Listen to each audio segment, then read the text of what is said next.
Bueno, y terribles las noticias que nos llegan desde la península, porque 2 mujeres y una niña han sido asesinadas en las últimas horas en nuestro país, víctimas de la violencia de género. Una realidad a la que tiene que seguir haciendo frente la nueva ministra de Igualdad, Ana Redondo. Sustituye en el cargo a Irene Montero, ¿no? Con este asunto iniciamos nuestra sección de igualdad de cada martes. Terrible estas últimas horas. Desde luego que hablamos siempre de las situaciones de desigualdad y esta es la más grave que se puede dar en cualquier caso. Justo veníamos de un fin de semana de movilizaciones por el 25N y la realidad al final nos demuestra que siempre hay motivos por los que seguir luchando.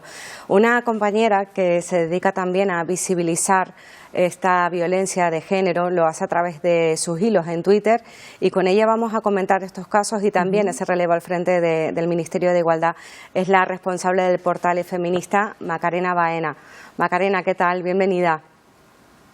Días, muchas gracias, encantada de estar con vosotras. Encantada de saludarte, Macarena. Decía que estos hilos de Twitter, ahora X, como se llama ahora esta red social, han permitido durante muchos años ya ir recopilando esa información, visibilizar, poner nombre, porque al final, más allá de las estadísticas, de los números, poner nombre a estas mujeres que han sido asesinadas y de nuevo, Macarena, has tenido que engordarlo en las últimas horas con estos 2 casos, la joven asesinada de 25 años junto a su hija y además esta mujer de 37 años que ha fallecido después de que su marido intentara estrangularla. Bueno, lo ha conseguido finalmente, la estrangulara el sábado y estuviera hasta entonces ingresada. 3 casos, 3 mujeres jóvenes y de nuevo en Madrid. Bueno, pues así es, Tatiana Beatriz, vamos a recordar sus nombres, como bien has dicho, 25 años, su hija Abril, de solo 5 años, y Leticia, de 37 años. Leticia era enfermera y del Gregorio Marañón y sus compañeros la asistieron hasta el final.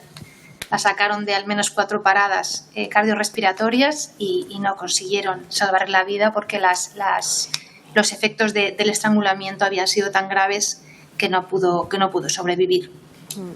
Maca, es fundamental en un momento en el que crece el negacionismo luchar para visibilizar estos casos y que no queden como una estadística fría más como pueden ser datos del paro o demás. Efectivamente, creo que digamos que de alguna manera nos anestesia hablar solo de cifras. Entonces necesitamos ponerle rostro, ponerle nombre, ponerle cara, hablar de ellas, de quiénes eran, de qué hacían, de qué les gustaban, si eran madres, si no lo eran, si eran hijas, si tenían hermanos o hermanas, si no las tenían, y humanizar a esas personas de manera que generemos cierta empatía o seamos capaces primero de empatizar con ellas y de generar ese sentimiento, esa empatía de la sociedad hacia las víctimas de violencia de género.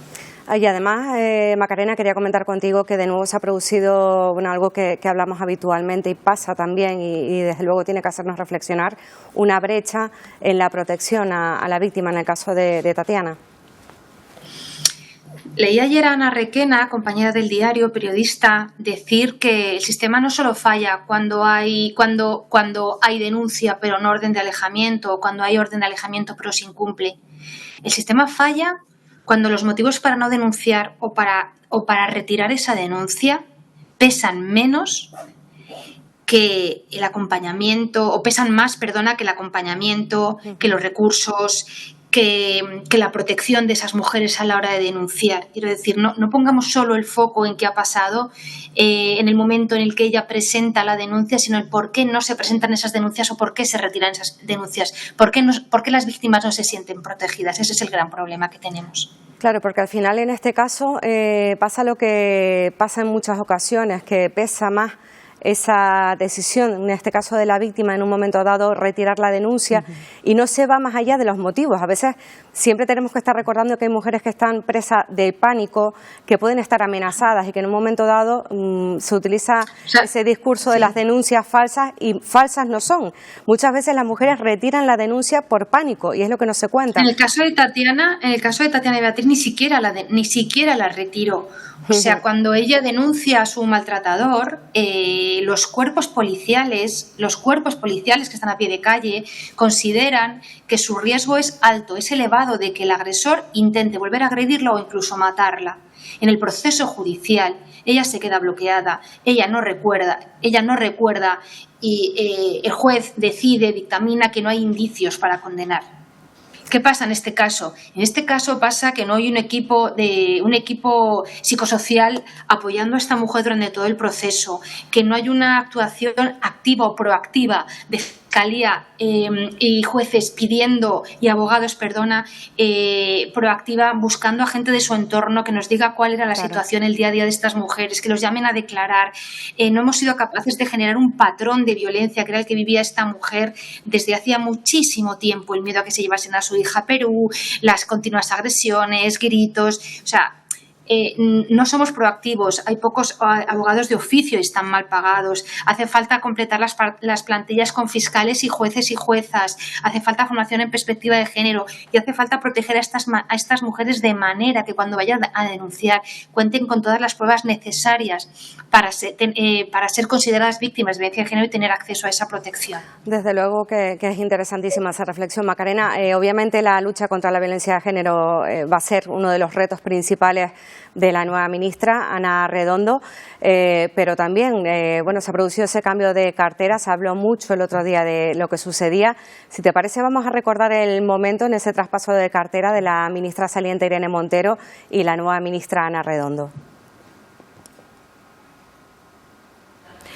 Te deseo que tengas y te rodees del mejor equipo, que nunca te dejen sola y que tengas valentía para incomodar a los hombres amigos de 40 y 50 años del presidente del Gobierno.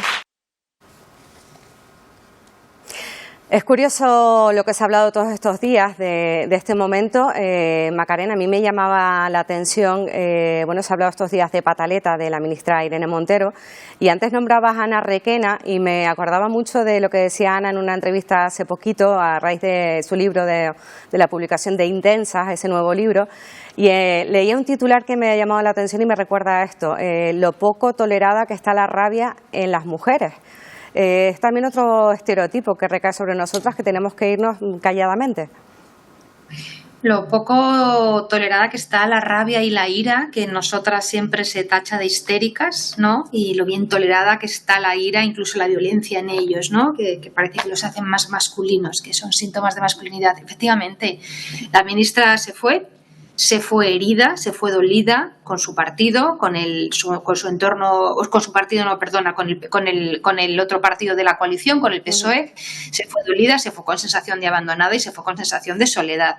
Han recibido una más allá de las formas, de si me gustan o no me gustan, de si ha habido más o menos soberbia, de si se ha sabido o no generar ese puente de comunicación que creo que es esencial en cualquier ministerio. Este equipo del Ministerio de Igualdad ha sufrido violencia como no se había visto jamás, una violencia de la que escribiremos y que se analizará. Violencia personal, violencia profesional, violencia institucional. Han recibido una cantidad de violencia que tienen rabia y tienen ira. Y esas cualidades son humanas. Y decía el otro día otra compañera que la ira y la rabia bien canalizada se puede convertir en una energía transformadora de esta sociedad que necesitamos muchas y muchos. Ya el tiempo hará justicia si tiene que hacerla la ministra saliente Irene Montero, pero un poco, ¿qué te sugiere el perfil de Ana Redondo como nueva ministra? No sé si el Partido Socialista ha querido buscar un perfil más bajo que huya un poco de la polémica. No sé si calificarlo de bajo, alto o medio. Es cierto que yo creo que he buscado un perfil menos polémico, más académico. Creo también que a Ana Redondo, igual que a Irene Montero, las deberíamos juzgar por lo que dejan cuando se marchen, por los avances que consigan en el tiempo que están en un ministerio que, como todos, es de paso. Un ministerio en el que cada ministra dejará un legado. Y entonces yo preferiré hablar, igual que ahora puedo hablar de los resultados de este ministerio, me gustaría hablar de los resultados del ministerio de Ana Redondo. Creo que debemos darles un voto de confianza y exigir a los medios de comunicación que cumplan cada uno de los compromisos que aparecen en ese acuerdo de coalición. El legado de Irene Montero está ahí. De hecho, las cifras más allá de polémicas, la valoración, digamos, de los criterios de igualdad por parte de instituciones europeas ha mejorado España en esa visión, pero ha estado protagonizado ese mandato quizás por polémicas como la ley del solo sí es sí, la ley trans, todo lo que ha sucedido. Pero ¿qué legado crees que deja más allá de esas polémicas que han sido tan mediáticas? Pues el tiempo yo creo que pondrá ¿no? su legado en su sitio. Creo que deja protegidos y existentes los derechos de las personas trans. Creo que deja para todas las mujeres que tienen menstruaciones incapacitantes la posibilidad de pedir una baja. Creo que deja una protección, la ley del solo es sí, y una prevención a la violencia de género que estudiaremos más allá de los efectos indeseados y terribles que ha tenido esta ley con la excarcelación de tantos agresores sexuales, y creo que no debemos cansarnos de decirlo. La ley es mucho más que eso. Mejora la protección, mejora la prevención, mejora los recursos, mejora la atención. Es una ley pionera. Y creo que nos daremos cuenta más adelante cuando acaben estos efectos indeseados, que tienen un tiempo finito, van a terminar, y nos daremos cuenta del gran legado que supone esa ley.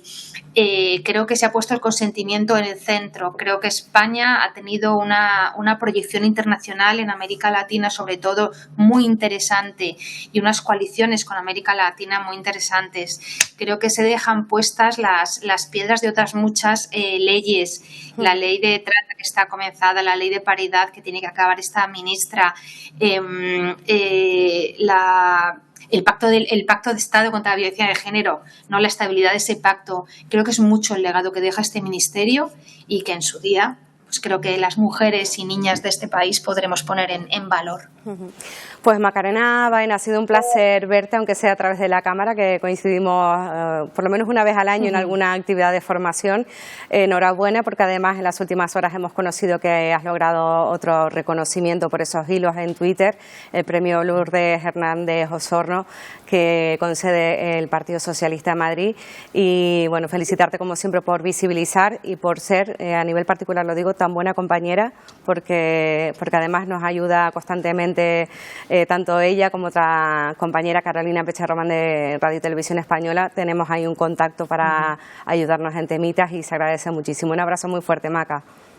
Muchas gracias, Noel, que tengáis muy buen día, y muchísimas gracias por haberme invitado. Un saludo.